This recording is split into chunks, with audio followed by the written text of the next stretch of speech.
Bom dia, a gente vai estar aqui apresentando, né, sobre o nosso podcast aqui.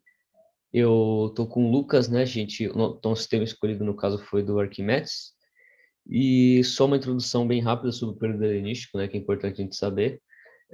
O período helenístico, ele nada mais foi do que basicamente, no seu contexto histórico, né, na invasão do Império Macedônico, né, da Grécia, né, comandados pelo Alexandre o Grande, né, ele que é considerado dos maiores conquistadores do mundo, assim, né? E lá na Grécia, né, havia essa questão da cultura helenística, né? E o Alexandre o Grande, ele basicamente ele espalhou essa cultura pelo mundo todo, né? Aí mais tarde a gente também viria a ter a invasão de Roma, né? A gente teria basicamente a expansão do Império Macedônico e a expansão do Império Romano, né? Sobre a Grécia estaria no meio disso tudo, né? No caso, né? E a gente também viria a ter essa junção da cultura greco-romana, né, no caso, então bem interessante citar isso.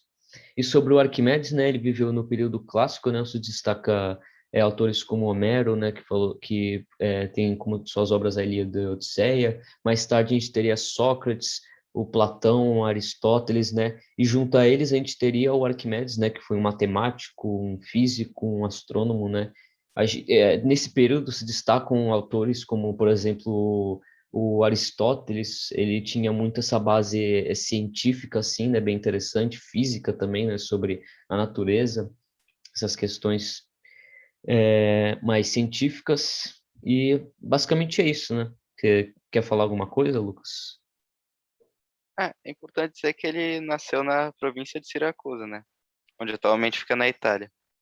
E ele viveu desde jovem em Alexandria, né? Tipo, onde lá ele começou a se aprofundar nos estudos de matemática, física, astronomia e tal, se tornando um dos mais importantes cientistas da época, né?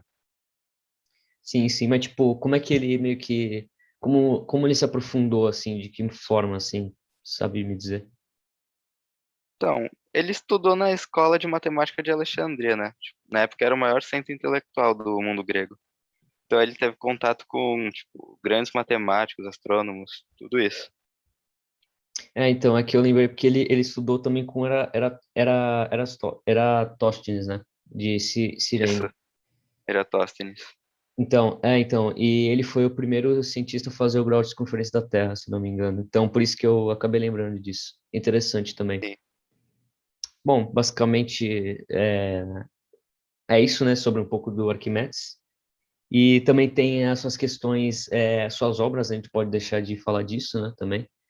Então, basicamente, tem uma história interessante sobre Arquimedes, que o rei de Siracusa, né, o rei Hieron, se não me engano, esse é o nome dele, é esse é o nome dele, né, Sim. se não me engano. É, isso aí.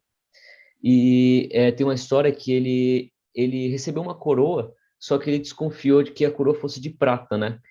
E ele, no caso, pediu uma coroa de ouro, né? Então, ele, como ele era um pouco próximo, assim, do Arquimedes, né? Ele pediu para ele analisar essa questão da coroa, né? Mas o Arquimedes, ele não sabia muito o que fazer, basicamente, mas em um dia, ele entrou numa banheira e ele percebeu que quanto mais ele entrava, mais a água transbordava. E, tipo, parece um bagulho bem estranho, né? Porque é algo bem normal hoje em dia, mas foi meio que um ponto, assim, para ele desvendar essa questão da coroa, e que eu já vou explicar como. Mas é interessante porque ele basicamente saiu na rua, né? Gritando Eureka, né? Que significa eu encontrei, eu descobri, né? Interessante E isso. reza-se a lenda que ele foi pelado mesmo, né? Como saiu da banheira, ele foi. Exato, ele saiu pelas ruas, né, gritando Eureka. Eu acho difícil alguém não saber esse termo, não conhecer isso, né, Sim. mas basicamente, quando ele desvendou isso, ele pensou o seguinte: ele pegou o prata e o ouro, que tinham o mesmo peso da coroa, e basicamente ele pegou esse prata e ele colocou na água, e aí, no momento em que ele colocava, a água transbordava. E aí ele colocou o ouro também. E aí que ele anotou que é o seguinte: o prata transbordava mais água do que na de ouro. E ele deduziu o seguinte, que então ele ia pegar a coroa e ia colocar no vaso de água também. E aí quando ele colocou, ele percebeu que a água não transbordava nem tanto quanto o prata, nem tão pouco quanto o ouro. Ou seja, a coroa não era que ela era só feita de prata, ela era feita de ouro e de prata. Então, foi meio que uma fraude, assim, a gente pode dizer, porque o rei pediu de ouro e veio, tipo, prata junto. Então, ele conseguiu desvendar esse mistério, assim, sabe? Já por uns estudos dele, assim, científicos bem interessantes, assim. Por desvendar a massa do objeto só por esse experimento, né? Então, é interessante isso. E também tem aquele negócio, né, da princípio de Arquimedes com a gravidade específica. Ah, é verdade.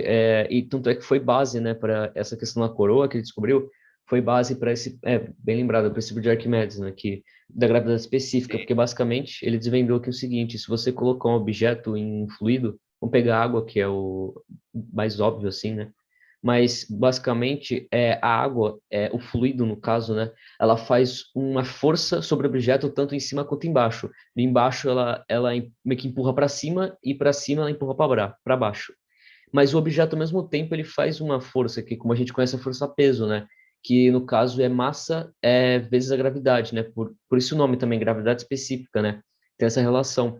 E, então, basicamente, é o seguinte, quanto mais denso o objeto é, mais ele vai afundar. Ou seja, a força-peso dele é muito mais forte da força que o fluido reage contra ele, basicamente. E quando ele tem um peso mais elevado, ele afunda. E quando ele é menos denso, ele flutua, porque ele não vai ter tanto peso suficiente para reagir com a força da água. Então a água, então o fluido no caso, né? Então ele vai flutuar, que é algo bem óbvio assim para a gente, mas assim para a época foi uma grande descoberta, né? E que obviamente essa descoberta ao longo do tempo ia se aprimorar com outros estudos basicamente. E, aliás, o Arquimedes ele também desenvolveu a teoria sobre a esfera e o cilindro, né, que é uma obra dele, né? Ele gostava muito de geometria, né? Um dos seus objetos geométricos favoritos era a esfera e o cilindro, né? Tanto é que ele fez uma obra sobre isso, né? Acabei de dizer. E basicamente ele desvendou que a esfera ela tem 2/3 da área do cilindro, ou seja, ela se ajusta ao cilindro. E ele também descobriu que a esfera é um dos objetos geométricos mais sólidos que existem. Então é um ponto interessante assim. E além de um grande cientista, ele também era um grande inventor, né? Acho que uma das invenções mais famosas dele é a própria alavanca, que era um objeto que foi criado para mover coisas pesadas, né? E uma frase muito legal que ele fala sobre ela é: me dê um ponto de apoio e uma alavanca e eu moverei a Terra. Mas ele teve também outras invenções muito importantes, como por exemplo a roldana, a roda dentada, né, mais conhecida como a engrenagem. Sim, sim. Ele também descobriu sobre a balança e o espiral, né? Que ele foi um ponto Sim, também que ele utilizou para desvendar o mistério da coroa, né? Basicamente do rei. E sobre a quadratura da sim. parábola também, né? Teve também uma de suas criações importantes foi a do parafuso, né? Ficou conhecido como parafuso de Arquimedes, né? Que servia para transporte de água. Além dele ter criado o famoso número π, né, muito presente na matemática. Sim, sim.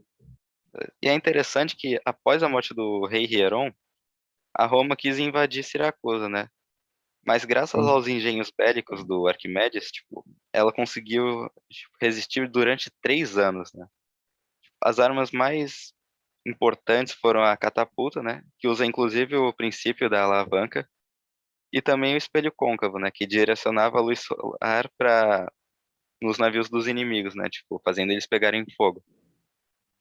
Nas velas, né? Mas, sim, sim. Mas depois de algum tempo, tipo, Siracusa acabou cedendo, né? E é interessante que o general romano, ele pediu que poupasse o Arquimedes e a casa dele também, né? Mas, tipo, mas um soldado romano acabou matando Arquimedes. Sim, sim. E tanto é que eles meio que enterraram Arquimedes com honra, né? Tanto é que eles colocaram Sim, no túmulo dele, né? Que é o cilindro e a esfera, né? Que eram os objetos que para ele mais gostava, assim, né? Que ele sim. se apaixonou bastante, assim, por desvendar também. E também porque era interessante o general romano não querer matar o Arquimedes, ele poupar ele, né? Até porque ele tinha várias invenções, né? Como a catapulta. Fazer eles recuarem por 3 anos é muita coisa. Só com os armamentos que ele tinha, então é interessante. Então, essa questão da catapulta também é interessante, é bem legal. Eu acho que, não sei se todo mundo sabe, né, que ele criou, mas é bem interessante. E, bom, basicamente é isso que a gente tinha que falar sobre Arquimedes, né? Ele foi um grande inventor aí, matemático físico da época, né? Como a gente já havia dito, né? Algumas das suas invenções, né, são utilizadas até para a gente estudar, né, na matemática, na física, né? A hidrostática, que no caso é um estudo sobre essa questão do fluido que eu expliquei, né? Você tem também, por Sim. exemplo, o que o Lucas disse, né, sobre, que você disse, né, Lucas, sobre a roda dentada, né, que é a engrenagem, se não É me engano, né? interessante que, mesmo sendo de 200, mais de 200 anos antes de Cristo, essas invenções deles são utilizadas até hoje, né? Sim, Por sim. exemplo, engrenagem tem em praticamente todas as máquinas. Sim, sim, em automóveis, né? Com a Sim, tecnologia. Sim, sim, interessante. A questão da alavanca também, às vezes nem percebe, sim. mas tem coisas no dia a dia que são utilizadas, né? Por exemplo, Nossos próprios braços e pernas, né? sim, você tem no corpo, porque a alavanca é nada mais que um ponto, né? Um ponto central, né? Você sempre vai ter algo que vai reagir contra a alavanca e basicamente ela vai meio que puxar esse material que está reagindo, né? Se tem, por exemplo, se gangorras, por exemplo, né? Isso sempre Sim, acontece. tesouras também. Sim, sim. Você também tem, por exemplo, também a questão das roldanas, né? Que pelos fatos históricos ele conseguiu erguer um navio, né? Um navio, sim. Sim, você tem sim varas de pescar, por exemplo, em guindastes você Bicicletas, usa né? isso. Algo mais do dia a Sim, dia. sim. É que também tem ligação, né? Roldanas com a roda dentada e é meio que a alavanca, né? Meio que se interliga Sim. tudo, né? Então, basicamente é isso, né? Uma reflexãozinha sobre o Arquimedes, né? Ele foi, apesar de ser coisas tão óbvias, ele foi sim uma pessoa muito importante, né? Porque ele começou esses estudos, né? Bem interessante isso. Os seus, as suas relações com diversos cientistas também, né? Então isso é muito interessante também. Então, basicamente era esse o trabalho, né? Esse era o podcast aqui no caso, né? Eu e o Lucas apresentando aqui sobre o Arquimedes.